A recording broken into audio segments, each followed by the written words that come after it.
बंगलुरु के रामेश्वरम कैफे में हुए ब्लास्ट के मामले को लेकर एनआईए को एक बड़ी कामयाबी मिली। एनआईए ने बंगाल और असम में छिपे आरोपी और साजिशकर्ताओं को गिरफ्तार किया है। पकड़े गए आरोपियों के नाम मुसाविर शाजीन हुसैन और मतीन ताहा बताए जा रहे हैं। इन दोनों से ही पूछताछ चल रही है। साथ ही इस पूरे मामले के सुराग और कड़ियां जोड़ने की कवायद में एनआईए की टीम लगी हुई है और इसे बड़ी कामयाबी माना जा रहा है। ये तस्वीरें भी आपको दिखा रहे हैं जो सीसीटीवी कैमरे में कैद हुई थी। बंगलुरु का रामेश्वरम कैफे जहां धमाका हुआ था और इस धमाके के बाद से ही लगातार एनआईए की टीम साजिशकर्ताओं को पकड़ने में लगी थी। जो सीसीटीवी फुटेज बंगलुरु के रामेश्वरम कैफे के पास से सामने आया था, उसके अंदर एक बैग लेते हुए कैप लगाए साजिशकर्ता और धमाका करने वाले नजर भी आए थे। इस खबर पर ज्यादा जानकारी के लिए सीधे रुख करते हैं जी न्यूज संवाददाता अंजलि सिंह हमारे साथ जुड़ गई हैं। अंजलि, कहां से ये गिरफ्तारी हुई है, किस समय गिरफ्तारी हुई और इन आरोपियों को अब कहां ले जाया जा रहा है, कहां होगी पूछताछ? देखिए, बिल्कुल एनआईए को ये बड़ी सफलता हाथ लगी है बेंगलुरु कैफे ब्लास्ट मामले में।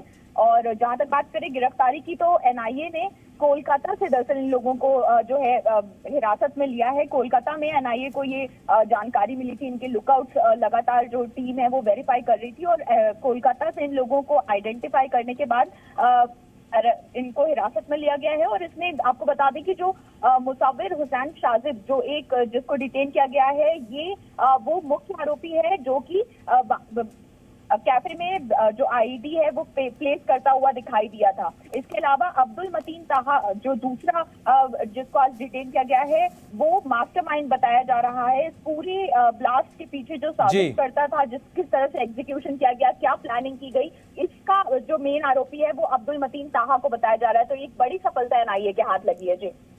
निश्चित रूप से एक बड़ी कामयाबी जो है एनआईए के हाथ लगी है। अंजलि, क्या कुछ इस बारे में जानकारी मिल पाई है कि दोनों ही शख्स कहां के रहने वाले हैं, कहां के ये निवासी हैं?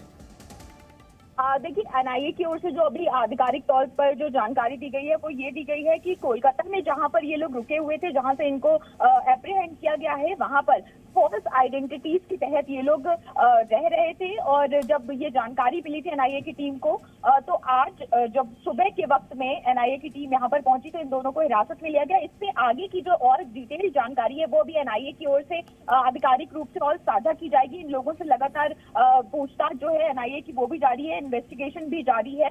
और जो कहते इससे पहले एनआईए की ओर से जब एक और व्यक्ति को हिरासत में लिया गया था, जब कर्नाटक में भी कई जगह तकरीबन 18 ठिकानों पर छापेमारी की गई थी, जिनमें कर्नाटक में करीब 12 ठिकानों पर छापेमारी की गई थी। इसके अलावा तमिलनाडु और उत्तर प्रदेश में भी कई जगहों पर एनआईए की छापेमारी जो है की गई थी। और अब इन दोनों ही अक्यूज से रिलेटेड जो और इन्फॉर्मेशन है, किस तरह से प्लानिंग हुई, क्या और कोई बड़ी साजिश थी इसके पीछे, उन तमाम चीजों के बारे में पूछताछ भी की जा रही है। और बाकी एनआईए की ओर से कहा गया है कि जल्द से जल्द इससे जुड़ी अन्य जानकारी भी जो है वो साझा कर दी जाएगी जी।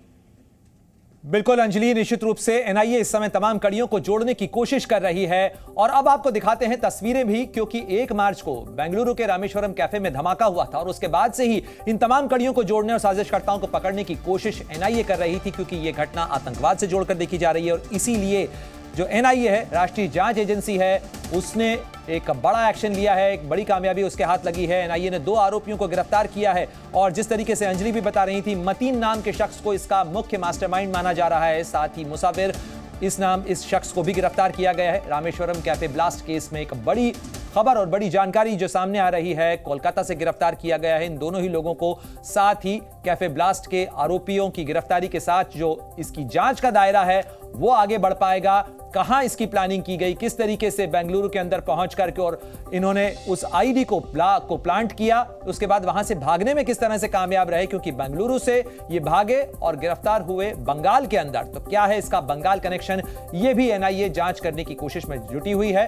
2 तस्वीरें आपको दिखा रहे हैं। बेंगलुरु में 1 मार्च को जब धमाका हुआ था तो किस तरीके की अफरा तफरी मची थी।